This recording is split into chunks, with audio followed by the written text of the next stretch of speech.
Operation golden dynamite पूरी तरह दुनिया में इस समय इसकी चर्चा हो रही है क्योंकि इस ऑपरेशन के जरिए बहुत बड़ा कारनामा किया गया है। और इस वीडियो में मैं आपको ऑपरेशन की डायनामाइट की पूरी स्टोरी बताऊंगा ही साथ में ही बताऊंगा कि कैसे अमेरिका ने अपने प्राइवेट सेना के जरिए काम करता है।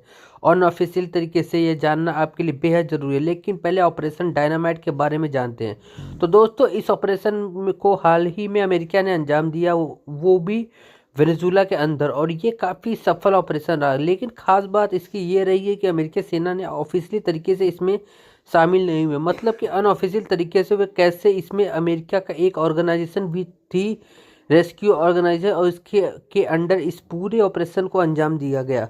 और इस ऑपरेशन को लीड किया गया अमेरिकी सेना के पूर्व कमांडोज ने, जो कि अमेरिका के एक तरीके से प्राइवेट सेना के तौर पे काम करते हैं। और इनका मिशन था कि वेनेजुला के अंदर घुसकर वेनेजुला के विपक्षी नेता मारिया कोरिन मचादो को देश से बाहर निकालकर नॉर्वे की राजधानी ओस्लो तक पहुंचाना, वह भी वेनेजुला की सेना और सरकार से बचाकर। दरअसल जो लोग नहीं जानते, तो वेनेजुला इस समय डिक्टेटरशिप के अंदर है। वहां पर निकोलस मदुरो की तानाशाही है, जो कि एक साम्यवादी सरकार वहां पर चला रहे हैं। इसीलिए ज़्यादातर विपक्षी नेताओं को हर एक समय के बाद एक समाप्त कर दिया जाता है। और इसीलिए लास्ट इलेक्शन जो हुआ पिछले साल, वहां पर निकोलस मदुरो ने कड़ी टक्कर दी थी कि मारिया कोरिन माचाडो ने, जो कि एक लोकतंत्र समर्थक नेता है। लेकिन लास्ट इलेक्शन में सबसे ज़्यादा पॉपुलर होने के बावजूद जो राष्ट्रपति थे निकोलस मदुरो, वो 90% वोटों के साथ जीते, यानी कि कुछ ऐसा ही इलेक्शन जैसा कि उत्तर कोरिया में होता है।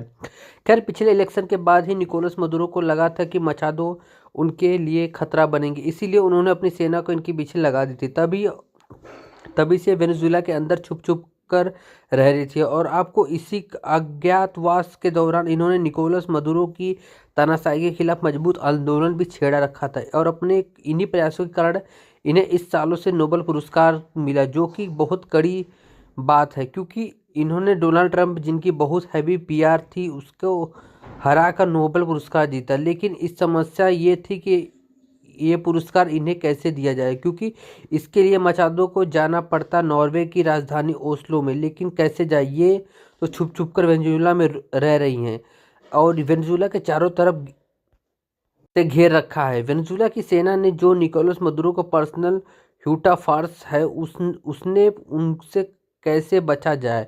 तो इसीलिए अमेरिका ने बहुत बड़ा ऑपरेशन लॉन्च किया, जिसका नाम रखा गया ऑपरेशन गोल्डन डायनामाइट। और यह गोल्डन डायनामाइट नाम क्यों रखा गया, इसके पीछे इंटरेस्टिंग कहानी। दरअसल नोबेल पुरस्कार की शुरुआत करने वाले फ्रेड नोबेल के डायनामाइट की खोज की थी, क्योंकि जीतने वाले को मिलता है एक गोल्डन मेडल, तो इसलिए ऑपरेशन का नाम रख दिया गया गोल्डन डायनामाइट।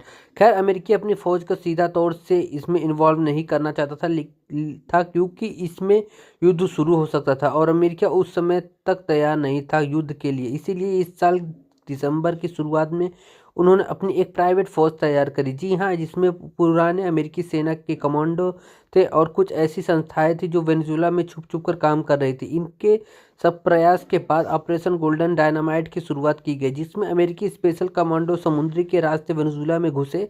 इसके बाद तटीय इलाके और कस्बे पार करके रातों रात यह पहुंचे जंगलों में, जहां पर छुपी हुई थी मारिया कोरिन मचादो। लेकिन जिस रास्ते से ये आए थे, उस रास्ते से जा नहीं सके, इसीलिए इन्होंने पड़ोसी देश कोलंबिया का सहारा लिया।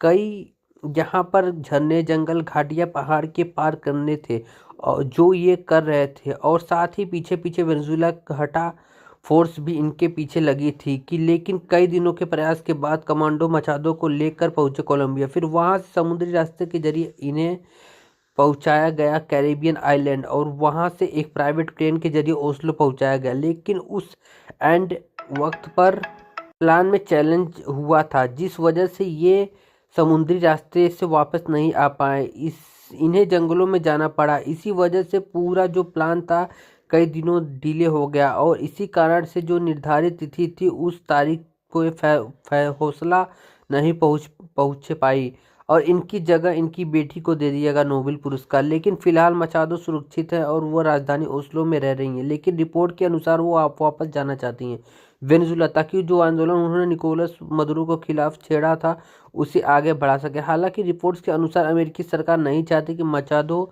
वापस जाए, उनकी जान को खतरा है। लेकिन जो भी हो, आने वाले वेनेजुएला के इंटरेस्टिंग है, क्योंकि हर तरफ मचादो का आंदोलन छेड़ रखी है।